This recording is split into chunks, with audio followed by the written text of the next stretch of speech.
years, for 45 years, the United States Supreme Court has recognized the college's freedom to decide how to build diverse student bodies and to meet their responsibility of opening doors of opportunity for every single American. In case after case, including recently, just as a few years ago in 2016, the court has affirmed and reaffirmed this view that colleges could use race not as a determinative factor for admission, but as one of the factors among many in deciding who to admit from a already qualified pool of applicants. Today, the court once again walked away from decades of precedent and as the dissent has made clear. The dissent states in today's decision, quote, rolls back decades of precedent and momentous progress, end of quote. I agree with that statement from the dissent. The court has effectively ended affirmative action in college admissions, and I strongly disagree with the court's decision. Because affirmative action is so misunderstood, I want to be clear, make sure everybody's clear about what the law has been and what it has not been until today. Many people wrongly believe that affirmative action allows unqualified students to be admitted ahead of qualified students. This is not how college admissions work. Rather, colleges set out standards for admission, and every student has to meet those standards. Then and only then, after first meeting the qualifications required by the school, do colleges look at other factors in addition to their grades, such as race. The way it works in practice is this. Colleges first establish a qualified pool of candidates based on meeting certain grade, test scores, and other criteria. Then and only then, it is from this pool of applicants, all of whom have already met the school standards, that the class is chosen after weighing a wide range of factors, among them being race. You know, I've always believed that one of the greatest strengths of America, you're tired of hearing me say it, is our diversity. But I believe that. If you have any doubt about this, just look at the United States military. The finest fighting force in the history of the world. It's been a model of diversity. And it's not only been of the world, it's been a model of diversity. And it's not only made our nation better, stronger, but safer. Now, I believe the same is true for our schools. I've always believed that the promise of America is big enough for everyone to succeed, and that every generation of Americans, we have benefited by opening the doors of opportunity just a little bit wider to include those who've been left behind. I believe our colleges are stronger when they're racially diverse.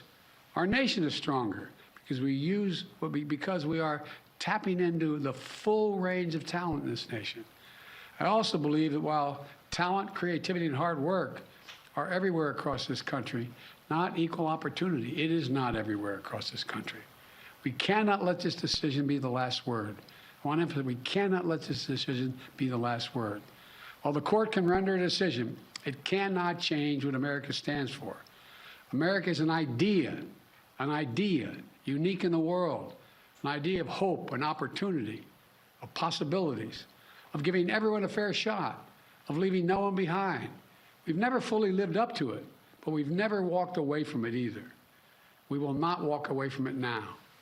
We should never allow the country to walk away from the dream upon which it was founded.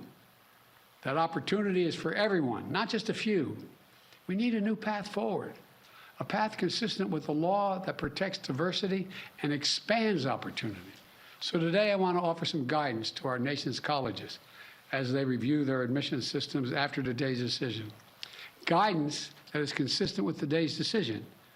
They should not abandon, let me say this again, they should not abandon their commitment to ensure student bodies of diverse backgrounds and experience that reflect all of America.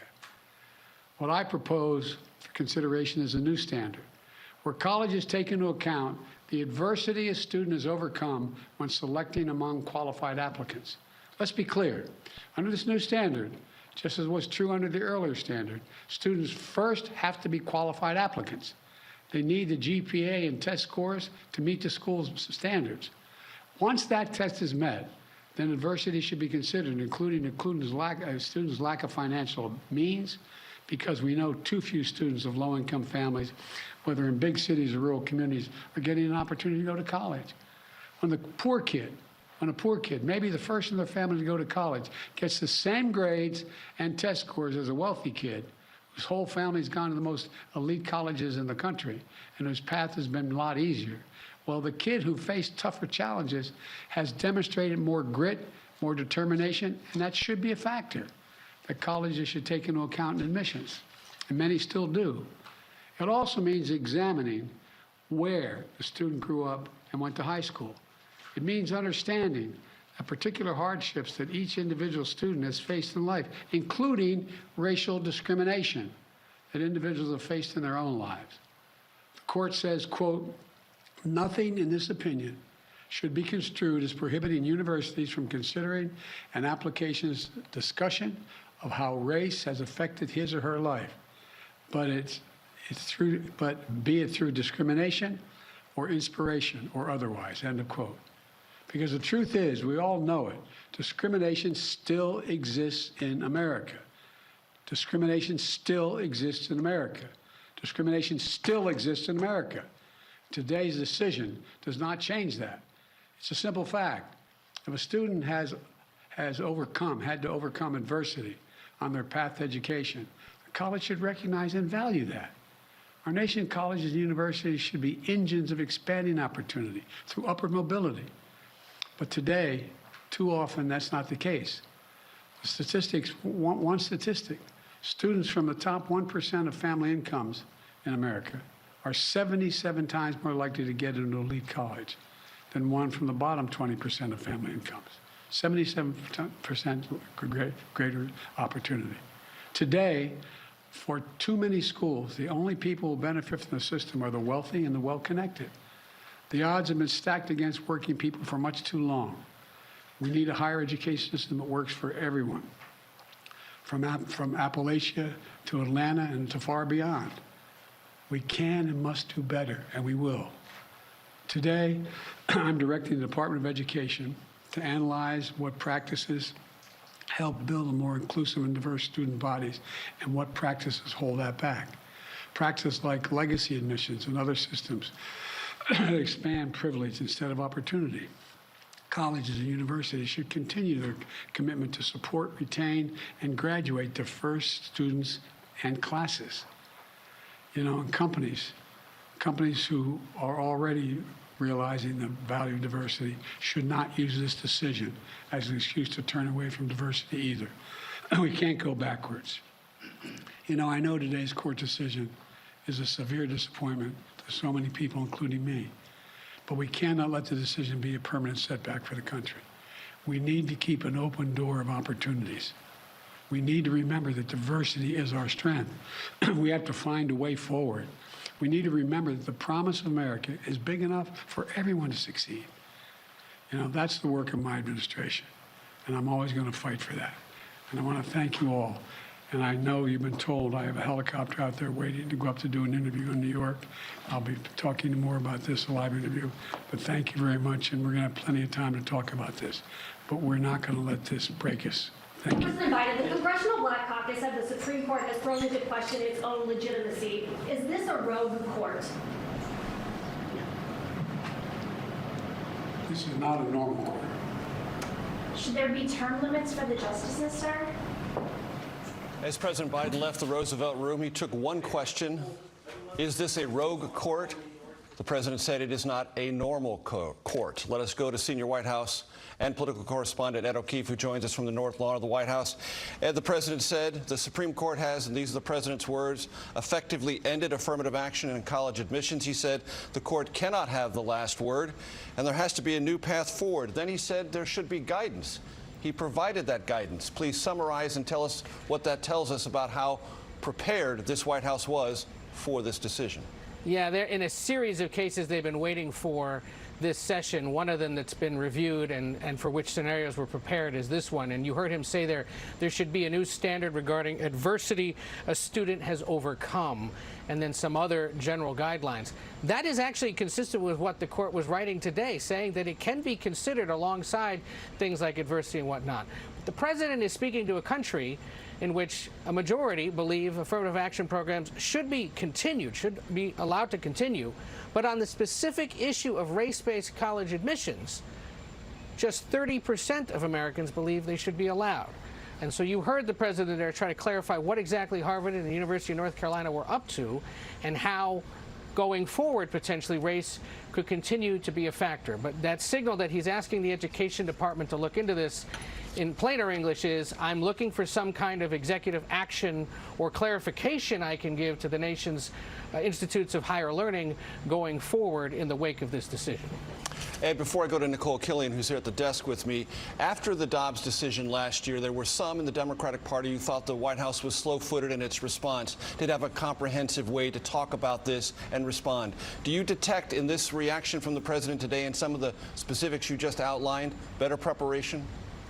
I do, because they've been channeling for the last several weeks that on this case and on the forthcoming decision regarding the student loan forgiveness program, a handful of others, that they have been anticipating potential scenarios and have been preparing potential options for the president. They don't want to talk about them publicly.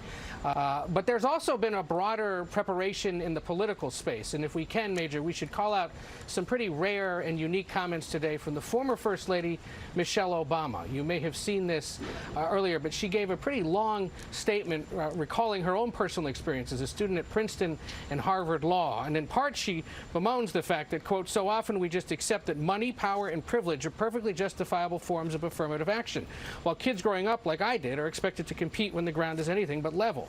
So today my heart breaks for any young person out there who's wondering what their future holds and what kinds of chances will be open to them. And while I know the strength and grit that lies inside kids who've always had to sweat a little more to climb the same ladders, I hope and I pray that the rest of us are willing to sweat a little too.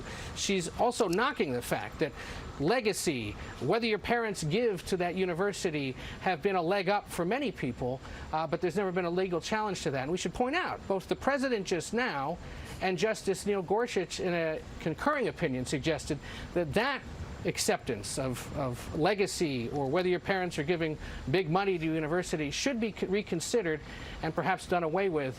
It is a factor at Harvard University as well, which of course was the subject of today's legal challenge. And many institutions around our country. I want to bring in congressional correspondent Nicole Killian.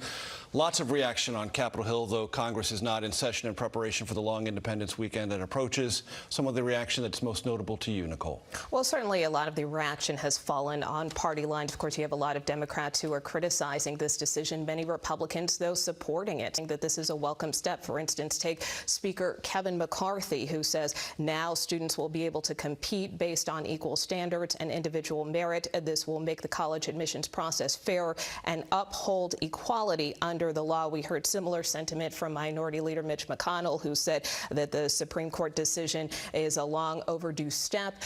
That being said, though, you know, again, when you look at what Democrats have said, for instance, Leader Hakeem Jeffries, the first black minority leader in the House, he said that the court has turned a blind eye to systemic racism, which I think is a point that you heard President Biden make, and one that stuck to me. You know, the discrimination still exists in America, and I think that is the debate and the argument that we saw from the justices today as well, where you have Chief Justice John Roberts arguing eliminating racial discrimination means eliminating all of it, but yet you have someone like Ketanji Brown Jackson in the dissent saying deeming race irrelevant in law does not make it so in life. When you have health disparities, when you still have a racial wealth gap, when you still have housing discrimination. So, you know, are we really equal? I think, you know, when we look in terms of where we are as a society, you know, there's so much of an argument about, are we in a post-racial society? And here you have some Democrats saying, no, that discrimination still exists. That's why these policies should still stand, which is why the president is proposing additional action.